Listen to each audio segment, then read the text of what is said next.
તો આજે આપણે રિવ્યુ કરવાના છીએ વેબ સંકુલની વર્ગ 3 માટે મેઇન્સની ભાષાની બુક, જેમાં તમને ગુજરાતી ને અંગ્રેજી જે મેઇન્સ માટે ભાષા આવે છે બંને ભાષાની એક જ બુકમાંથી તમને એનું ફોર્મેટ, સિલેબસ મુજબ અને તમામ વસ્તુ મળી જશે. આગળ હું તમને વિડીયોમાં દેખાડું કે આ બુકમાં અંદર શું કન્ટેન્ટ આપેલું છે, કેટલા પેજની બુક છે, પેજની ક્વોલિટી કેવી છે. તો આ વિડીયોમાં મારી સાથે જોડાયેલા રહેજો. ચાલો આપણે શરૂઆત કરીએ.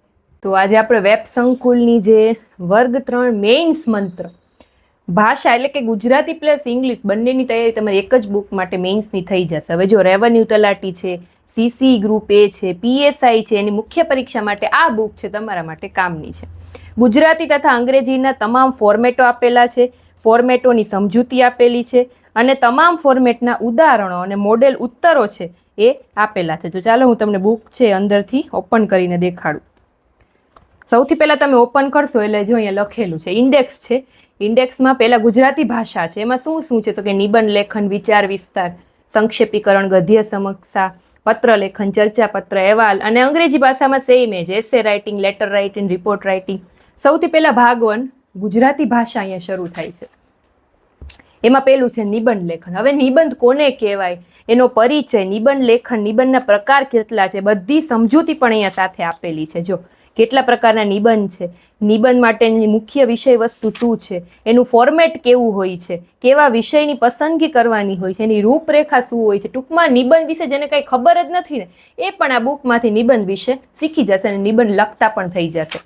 પછી અહીંયાથી એના મોડલ પ્રશ્નો શરૂ થાય છે, જેમ કે એક રાષ્ટ્ર એક ચૂંટણી, ભારતીય લોકશાહી માટે સુધારાની તક કે નવો પડકાર, એના વિશે નિબંધ લખવાનો. તો કઈ રીતે લખવો, તો આખો નિબંધ લખેલો. પછી ક્લાઇમેટ ચેન્જ ઉપર, ડિજિટલ યુગ ઉપર, ભારતની વધતી જતી વૈશ્વિક ભૂમિકા, ગ્રીન હાઇડ્રોજન, ઘણા બધા અલગ અલગ નિબંધો છે. ભારતની નવી શિક્ષણ નીતિ, શહેરીકરણની સમસ્યા, સપનાઓ એ નથી કે જે તમે ઊંઘમાં જુઓ છો, સપનાઓ તો એ છે કે જે તમને ઊંઘવા નથી દેતા. બહુ સરસ વાક્ય લખેલું છે, એના ઉપર તમારે આખો નિબંધ લખવાનો આવે. બરાબર. વ્યક્તિ સ્વાતંત્ર્ય અને સામાજિક જવાબદારી વચ્ચેનું સંતુલન. ઘણા બધા પ્રેક્ટિસ તમારે આ જ બુકમાંથી નિબંધની થઈ જાય. પેજ ક્વોલિટીની વાત કરું તો પેજ ક્વોલિટી પણ સારી છે. આ બુકને જો તમારે પરચેસ કરવી હોય તો વેબ સંકુલ એપ્લિકેશનમાંથી તમે એને મેક્સિમમ ડિસ્કાઉન્ટમાં પરચેસ કરી શકશો. અહીંયાથી વિચાર વિસ્તાર શરૂ થાય છે. તો એમાં પણ સેમ જ વિચાર વિસ્તારમાં પરિચય, એટલે વિચાર વિસ્તાર એટલે શું, એની માહિતી, એના પ્રકારો, એનું ફોર્મેટ કે કઈ રીતે વિચાર વિસ્તાર લખવામાં આવે. બરાબર. અને પછી ધ્યાનમાં રાખવા અમુક મુદ્દાઓ એવા હોય છે કે જે તમે ભૂલ કરતા હો છો, તો એ પણ અહીંયા લખેલું છે.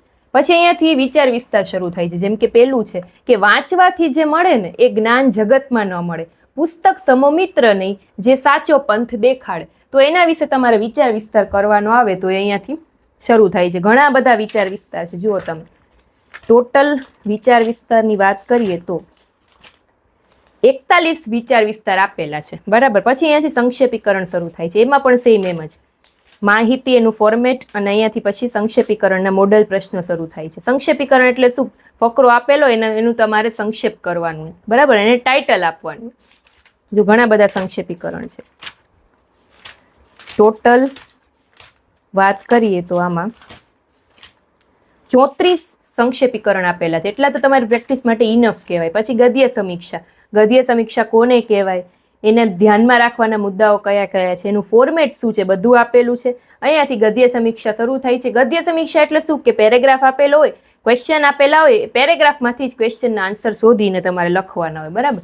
તો કેટલા ગદ્યાદગ્રણ આપેલા છે. હા, અને ગદ્યાદગ્રણના મેં વિડીયોઝ પણ મૂકેલા છે. ઘણા બધા ગદ્યાદગ્રણના મેં પ્રેક્ટિસના વિડીયો મૂકેલા છે. એ તમને આ ચેનલમાં મળી જશે. તો પ્લેલિસ્ટમાં જશો એટલે ઘણા બધા ગદ્યાદગ્રણના વિડીયો તમે એમાંથી પણ પ્રેક્ટિસ કરી શકો. ટોટલ વાત કરીએ તો આમાં ગદ્યાદગ્રહણ છે 38 ગદ્યાદગ્રહણ છે. પછી પ્રચાર માધ્યમો માટે નિવેદનો, તો એનો પરિચય આપેલું છે, એનું ફોર્મેટ આપેલું છે અને પછી અહીંયાથી એના મોડલ પ્રશ્ન શરૂ થાય છે કે પ્રચાર માધ્યમ કોને કહેવાય. જેમ કે અહીંયા એમ છે કે અમદાવાદ મેટ્રો રેલ પ્રોજેક્ટ વિશેનું આખું આપેલું છે. પ્રચાર માધ્યમ છે, કેવી રીતે લખાય એ બધું તમે આમાંથી શીખી શકો. ટોટલ 34 આપેલા છે. પત્ર લેખન શરૂ થાય છે. પત્ર લેખનના પ્રકાર, બરાબર, અંગત પણ હોય અને બિનઅંગત પણ હોય. તો એનું ફોર્મેટ કેવું હોય છે એ આખું આપેલું. જો આ રહ્યું આખું ઔપચારિક પત્રનું ફોર્મેટ આપેલું છે. આ અનૌપચારિક પત્રનું ફોર્મેટ છે.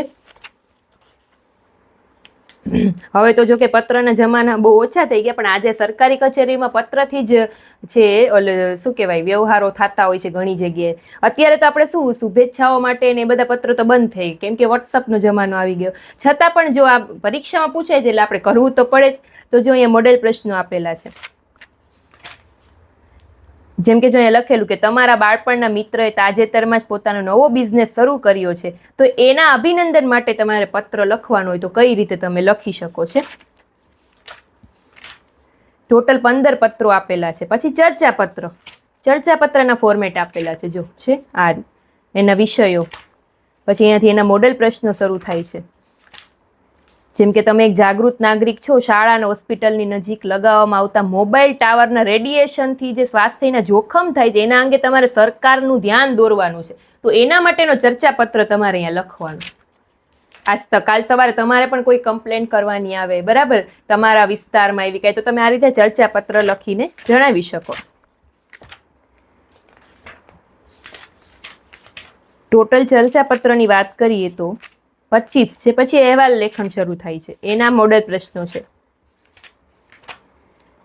પછી અહીંયાથી શરૂ થાય છે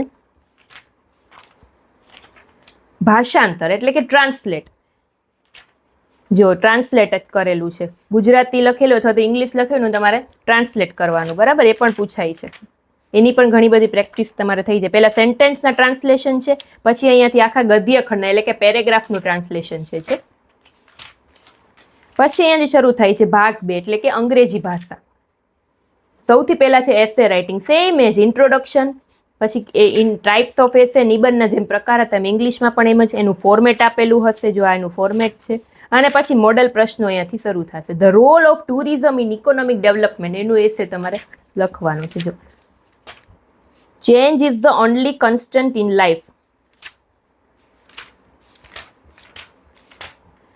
ટોટલ 34 લેટર્સ અહીંયા આપેલા છે. પછી અહીંયા એસે આપેલા છે. અહીંયાથી લેટર રાઇટિંગમાં પણ એનું ફોર્મેટ આપેલું હશે, જો આ રીતે. આ બધા અહીંયાથી મોડેલ ક્વેશ્ચન શરૂ થાય છે લેટરના. પછી રિપોર્ટ રાઇટિંગ, એમાં પણ ફોર્મેટ આપેલું છે. ઇંગ્લિશમાં રિપોર્ટ રાઇટિંગ કેમ લખાય, અહીંયાથી મોડેલ ક્વેશ્ચન શરૂ થાય છે. ટોટલ 44 રિપોર્ટ રાઇટિંગ આપેલા છે. પછી વિઝ્યુઅલ ઇન્ફોર્મેશન, જો આવી રીતે કે ચાર્ટ સ્વરૂપે કોઈ વિઝ્યુઅલ ઇન્ફોર્મેશન આપી હોય. જેમ કે જો Neeraj Chopra at the Olympic, Gujarat Khel Mahakumbh initiative, તો આવી રીતે વિઝ્યુઅલ ઇન્ફોર્મેશન વિશે તમારે લખવાનું હોય. Digital education in rural India, આની પણ તમારી સારી એવી પ્રેક્ટિસ આમાંથી થઈ જશે. જો આવી રીતની પણ ઇન્ફોર્મેશન આપી હોય, આમાંથી પણ તમારે લખવાનું હોય. પછી ફોર્મલ સ્પીચ, તો એનું આખું ફોર્મેટ આપેલું છે કે કેવી રીતે ફોર્મલ સ્પીચ કરવાની. જેમ કે અહીંયા સ્પીચના મોડેલ ક્વેશ્ચન પણ આપેલા છે. તમારે કાંઈ સ્પીચ દેવાની હોય તો તમે કઈ રીતે સ્પીચ તૈયાર કરો, એવી રીતના ક્વેશ્ચન આવે. પ્રિસાઇઝ રાઇટિંગ, એટલે કે જેમ ગુજરાતીમાં સંક્ષેપીકરણ, એમ ઇંગ્લિશમાં પ્રિસાઇઝ રાઇટિંગ કહેવાય. જો એ પણ ઘણા બધા મોડેલ ક્વેશ્ચન છે. પ્રિસાઇઝ રાઇટિંગ ટોટલ 63 આપેલા છે. પછી રીડિંગ કોમ્પ્રિહેન્શન, જેને કહેવાય ગદ્યાર્થ ગ્રહણ ગુજરાતીમાં. પેરેગ્રાફમાંથી ક્વેશ્ચન આન્સર લખવાના હોય. જો છે પેરેગ્રાફ ક્વેશ્ચન, તમારે આન્સર લખવાના હોય.